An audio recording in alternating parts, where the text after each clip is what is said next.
Hello, fellow rail fans, and welcome back to Rail Fan 76. My name is Dr. Anwar Youssef Dunbar. I am the owner and the content creator for this channel, but most importantly, I am a rail fan, and you are too. That's why you are here. Well, Happy New Year. It is a new year, and I have a new addition to my rail fanning collection. This is a CSX t-shirt with the image of a EMD GP38-2 engine. And this has some significance for this video, as I do mention CSX in it. This video is based upon an essay that I wrote. I am a author, a blogger, well, a newly published author. There's a blurb about that in the essay for this video. But I am a newly published author and a blogger. So years ago, I wrote an essay on my writer's blog, Big Words Authors, about the Exchange Street Tunnel. So that is at the Buffalo Exchange Street Station in Buffalo, New York. That is one of Amtrak's, that is one of the two station stops for Buffalo, New York, Amtrak services. And I have very, very fond childhood memories of catching trains at the Exchange Street Station from my childhood. And one of the coolest things is watching the Empire Corridor trains emerge from the tunnel, because that station has a tunnel. Maybe the station where you live or the station you grew up using, maybe those had tunnels as well. Anyway, those were very magical experiences for me as a child. So I wrote an essay about it. That essay will be below in the description box. And that essay served as inspiration for this video. I shot this footage on a trip, a visit home to Buffalo. And yeah, so the two go hand in hand. So if you are a reader, please give that a read. That's in the description box. But if you just like to watch video content, then please enjoy the video.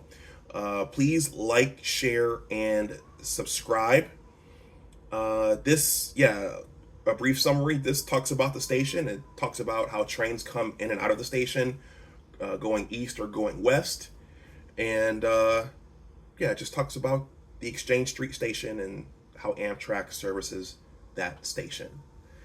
So with that, I'm going to wrap this video up. Please like, share, and subscribe, and let me see if I can do this on one take. Planes are necessary. Airplanes, air travel is necessary in our modern society and our modern world. Automobiles / cars, those are necessary as well. Riding on boats, whether it's on a cruise ship or a yacht or whatever, those are fun. Riding on the water is fun. Being on the water is fun. But my favorite method and mode of travel will always be on the trains and the railroads. So with that, I'm going to wrap up. Take care, and I will talk to you the next time. Bye-bye.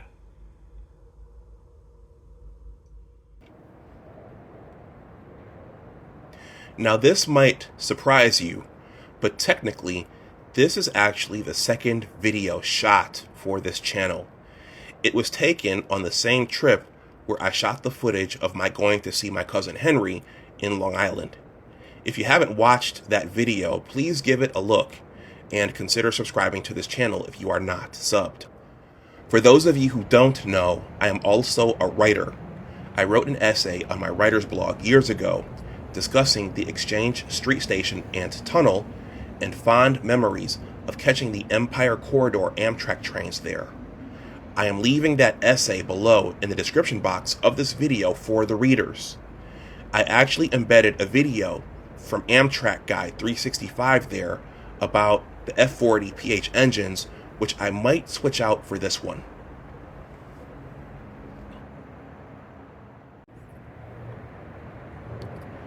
I shot this video on a July 2023 Sunday. I was visiting my mother's church in my hometown of Buffalo, New York, when the idea of creating a video on the Exchange Street Station and tunnel popped into my mind. Yes, I was focused on the sermon and the word, but as a scientist, thoughts and ideas of all kinds have a way of creeping into your mind at the darndest of times. Service was going to end around noon, and I would have time to drive downtown to capture the arrival of Amtrak train number 64, the Maple Leaf, which originated in Toronto, Ontario. The Maple Leaf was the train that my father used to take us back out to the Capital District of New York State on for visits, and the route and service was still running 30 years later.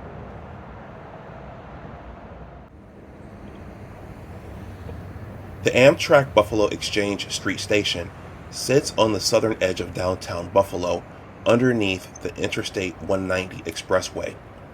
In Buffalo, we affectionately call it the Skyway. It's easy to miss if you don't know it's there, and it sits across from Salen's Field on Exchange Street. Salen's Field is the home of our minor league baseball team, the Buffalo Bisons. It used to be called Pilot Field. Before I move on, it's worth noting that Salen's is a brand of Frankfurter or hot dog unique to Western New York. Just like our beef on weck sandwiches, buffalo chicken wings, pizza, and donuts, the Salen's hot dogs are one of our sinful and unique buffalo foods, especially when they are grilled to perfection and the casings have that nice crunch when you bite into them. Anyway, back to the station. The station sits at the bottom of a hill where Exchange Street intersects with Washington Street at the top. The official address of the station is 75 Exchange Street. In addition to being underneath the Skyway and across from Salen's Field, it is also in close proximity to the Niagara Frontier Transit Authority, or NFTA, Metro Rail Station on Main Street, HSBC Arena, which is the home of the Buffalo Sabres, the Buffalo News, and the Seneca Buffalo Creek Casino. Exchange Street was also a fitting name for those early summer visits out to the capital region when I was a youngster, as the station was where my mother would drop us off and my father would pick us up, and then the reverse when he would bring us back at the end of our visits. I'm showing this station sign once again because it's cool that even as Amtrak is modernizing its fleets and its stations, it and some of the cities it serves are still using the station street signs with the older F units, and in this instance the original red, white, and blue Amtrak logo. We're transitioning into new things, but we're also remembering the golden age of passenger railroads. As you can see, Amtrak or the city of Buffalo opted to retain this signage. The thumbnail image for this channel is of the old Exchange Street Station tunnel, and as I progress through this video, you'll understand the differences between the old and the new facilities. I also found a picture of the old station itself, which was a little red brick building which could have been an office for services like preparing income tax returns or real estate services. It was small and simple, and I loved it. Amtrak modernized and renovated most of the stations along the Empire Corridor to the point where they are unrecognizable from the stations from my youth. Progress and modernization are good, but I miss the old Buffalo Exchange Street Station, which I describe in detail in my essay. It was old, tiny, and simple, but I loved its old red bricks, the signs with the traditional Amtrak logo, and the weathered Buffalo pavement around it.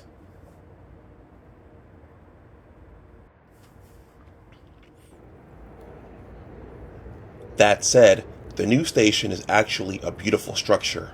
There's a shiny metallic buffalo on the western side, which wasn't there before.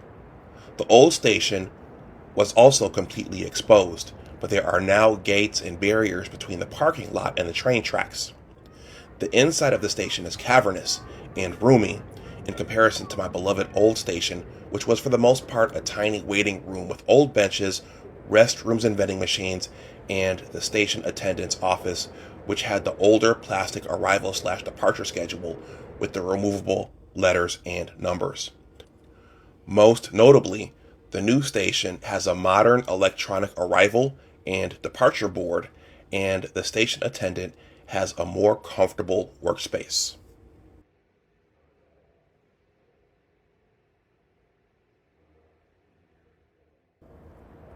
Now, I could have made this entire video about the Buffalo Exchange Street Station, but the most exciting part of the station is still seeing the eastbound Empire Corridor trains emerge from the tunnel and the westbound trains disappear back into it. Train 64 was approaching the station, and we were all eagerly awaiting its arrival. The Maple Leaf originated in Toronto, Ontario early in the morning and would terminate in New York City later that night at Penn Station in Midtown Manhattan. Train 64 and its counterpart, Train 63, run daily, and in the Empire Corridor and across the Amtrak system, the eastbound trains are designated with even numbers and the westbound trains are designated with odd numbers, hence trains 63 and 64.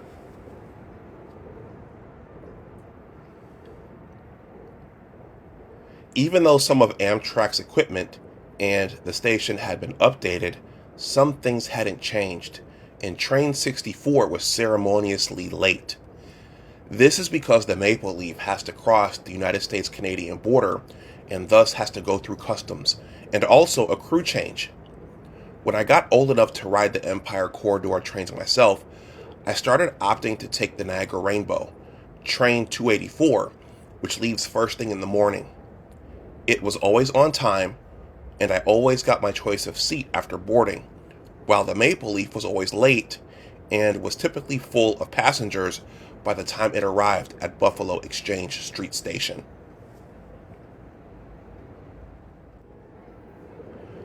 Waiting for Train 64 allowed me to observe the new station platform. One of the big differences is that the old singular platform was track level, while the new platforms are coach level. Admittedly, coach level platforms make it easier on both the conductors and the passengers, as both can simply walk in and out of the vestibules of the coaches without much exertion. It's a big difference from having to make the steep climb into the coaches with your luggage, sometimes using those little yellow Amtrak step stools. I'm sure this is much better for the elderly and the handicapped as well. I prefer the old track level platforms though. As I said in my 2023 4th of July video, they allow you to experience the full might and power of the train as it barrels toward you, both the engine and the consist. You can feel the ground shake, in addition to the dust and particulate going up into the air as the engine rumbles past you. The modern Buffalo Exchange Street Station also has a parallel track, and again the station is gated. At the old station, the parking lot hugged right up next to the single track, and it was great.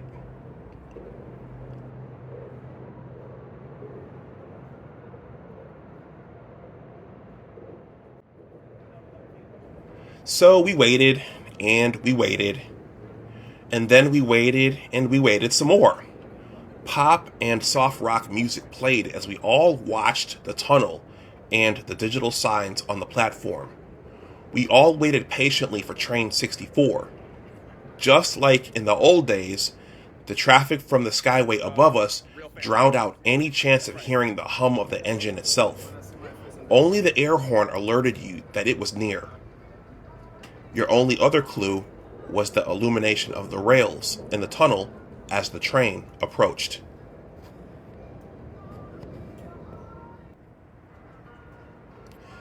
And at long last, Train 64 emerged from the tunnel. When I was a youngster, the engineers would give a few blows of the horn before the train emerged. You knew the train was coming, as the scream of the horn was distinct from the sounds of the skyway above us. The engineers blew the horn once for us as Train 64 approached the platform. I want to acknowledge retired railfan horn guy and share that the P-42 engines use a Nathan K5LA air horn. Watching the whole thing was still exciting, albeit slightly different than what I experienced at the old station for the reasons I've described. And of course, there was the high-pitched screeching sound of the air brakes kicking in on the old Bud Amfleet coaches. You don't hear them as much when traveling within the coaches as a passenger, but you hear them loud and clear on the platform as an observer. P-42 Genesis engine number 93 led a consist of 5 Bud Amfleet coaches. There were 4 standard passenger coaches with the cafe car on the rear. These coaches will unfortunately soon be retired from service. I grew up with these coaches and recall the days when they were led by my beloved GM F40PH locomotives out to Albany Rensselaer Station, where they were switched to the older F units for the journey south to Midtown Manhattan. I've watched them undergo changes to their exterior paint schemes and the refurbishing of their interiors. I'm going to miss the Bud Amfleet coaches.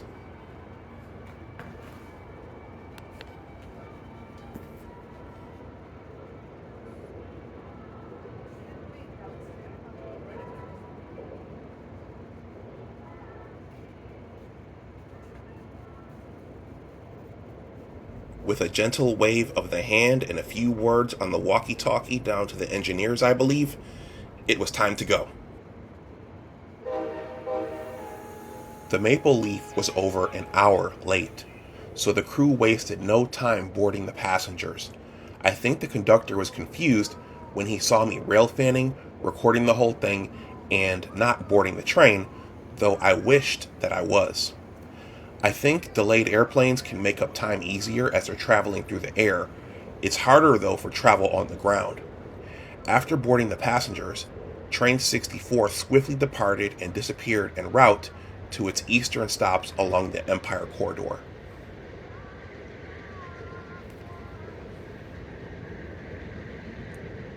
I watched Train 64 disappear in the distance while listening to the distinct chugging sound of its P-42 Genesis engine at the point.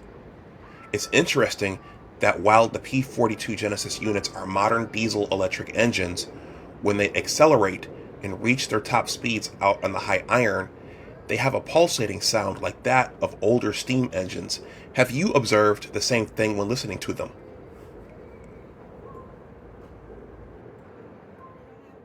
The Empire Corridor trains interestingly access the Buffalo Exchange Street station using single tracks on both the eastern and western sides of the station. From this Louisiana Street bridge on the eastern side of Exchange Street, you can see downtown Buffalo and the HSBC building, which is adjacent to the Buffalo Exchange Street station and Salins Field. Here is where the Empire Corridor trains cross Exchange Street for all points east or return back west using a traditional grade crossing.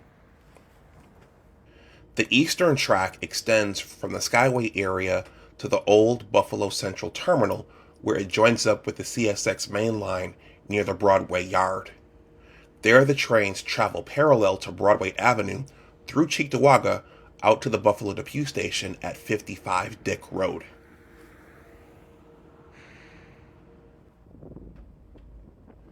Looking north on this bridge on Elk Street, I believe, you can see the CSX main line, which connects upstate New York to Erie, Pennsylvania, and all points west. Buffalo Central Terminal is off in the distance on Paderewski Street, just off Fillmore Avenue. Trains 48 and 49, the Lakeshore Limited to and from Chicago, don't service Buffalo Exchange Street Station, but instead they bypass downtown Buffalo when approaching or departing Buffalo Depew Station.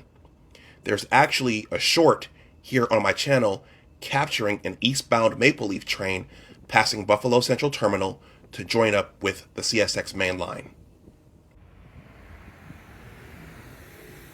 These are the CSX main line tracks on Broadway Avenue connecting the Buffalo Central Terminal area to Buffalo Depew Station.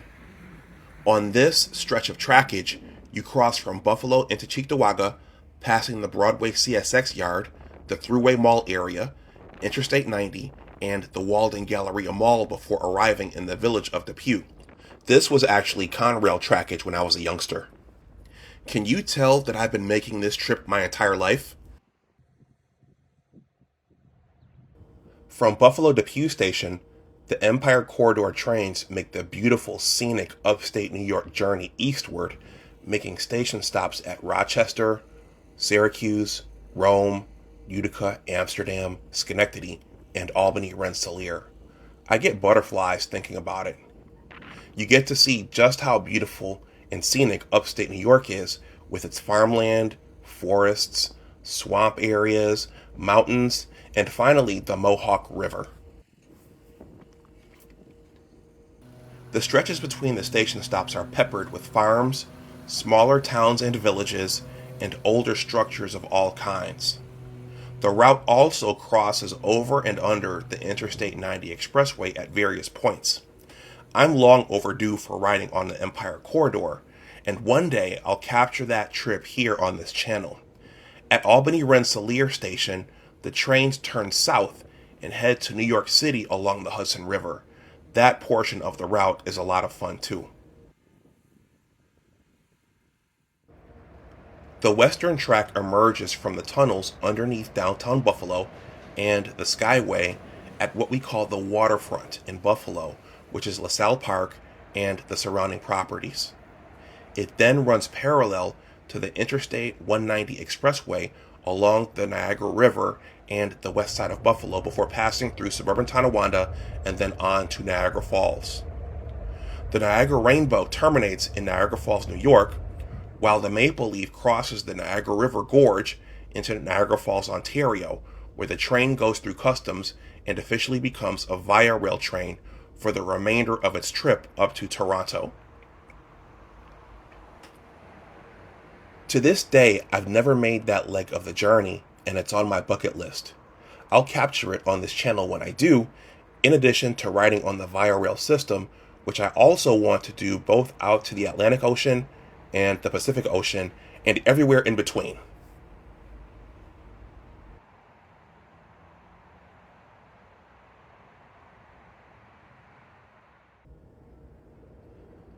Thank you for watching my video on the Amtrak Buffalo Exchange Street Station, the Exchange Street Tunnel, and Train 64, the Maple Leaf. Let me know what you think in the comments section below. Have you ever ridden on the Empire Corridor into or out of Western New York? Do you have something similar where you are from? Also, please give my essay on the Exchange Street Tunnel a read if you are a reader. Take care, and I will talk to you the next time. Bye-bye.